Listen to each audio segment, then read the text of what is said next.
হয়েছে একবার। আমি জানি না, আমার কাছে মনে হয় যে ইন্টারভিউয়ের এই জনরাটা আমার খুব টানে এবং ইন্টারভিউ নিতে আমি খুব স্বাচ্ছন্দ্য করি। আমি প্রচুর পড়ি এবং আমার অনেক ডায়েরি রয়েছে, যে ডায়েরিতে আমি একজন আর্টিস্টের জীবন বৃত্তান্ত সব লিখে রাখি। লাইক আমি যদি আজকে একজন ইন্টারভিউ করি, এই দিন যে নতুন ইনফরমেশনগুলো পাবো সেগুলো আমি নোট করে ফেলি। তো পরের ইন্টারভিউগুলো আমার কাজে লাগে না। আমার বাসাতে প্রায় 25 থেকে 30টা ডায়েরি আছে শুধুমাত্র সেখানে বাংলাদেশের বিভিন্ন তারকার তথ্য লেখা। আমার কাছে কমফোর্ট লাগে ইন্টারভিউ নিতে খুব ভালো লাগে। আজ পরশু এটা শাকিব ভাই জানে। ছোট পর্দায় তো আপনার অনেকগুলো নাটক, এবার নাটক করছি, নাটকের অফার আসছে, নাটক করছি। সামনে কি করার প্ল্যান আছে? এই যে যখন রাধুনি শুটিং চলছিল তখন বিপি জাহাজের কাছ থেকে একটা কল পেয়েছিলাম। বিপি ভাই আমার খুব পছন্দের পরিচালক, বাট তখন আমি কাজটা করতে পারিনি কারণ আমার তখন ছিল রাধুনি শুটিং ছিল। অভিনয়টা কেমন দামি? আমি আসলে তো অভিনয়টা আমার প্রথম, তারপর আমি উপস্থাপক হয়েছি, বিকজ আমি থিয়েটার ব্যাকগ্রাউন্ডের, আমি অভিনয় করি।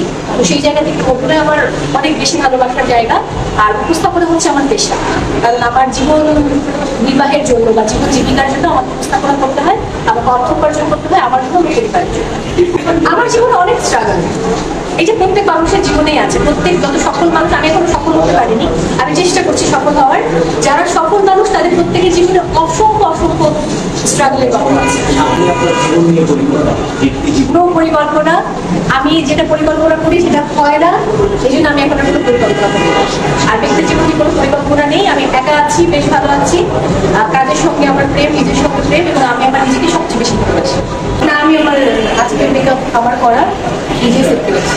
না না না, সবসময় কিছু করি না। আমার মেকআপ আর্টিস্ট মুমিন আছে, মুমিন যদি করে, বেশিরভাগই মুমিন করে। আর অন্য কোনো শোতে থাকে তখন কোনো মেকআপ আর্টিস্ট আলাদা। আমার ভাই কলকাতায় থাকে, বাবা মা আছে ফরিদপুরে।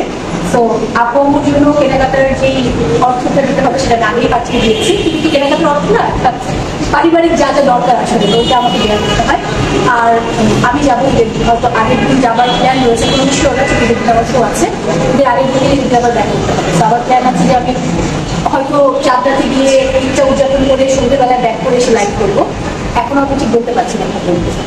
আর ছোট ভাইয়ের জন্য শপিংয়ের টাকা পাঠিয়ে দেওয়া হয়েছে। ও স্টুডিও খুব মজা, কারণ স্টুডিওতে এসি থাকে, যে এখন গরমে ঘামছি।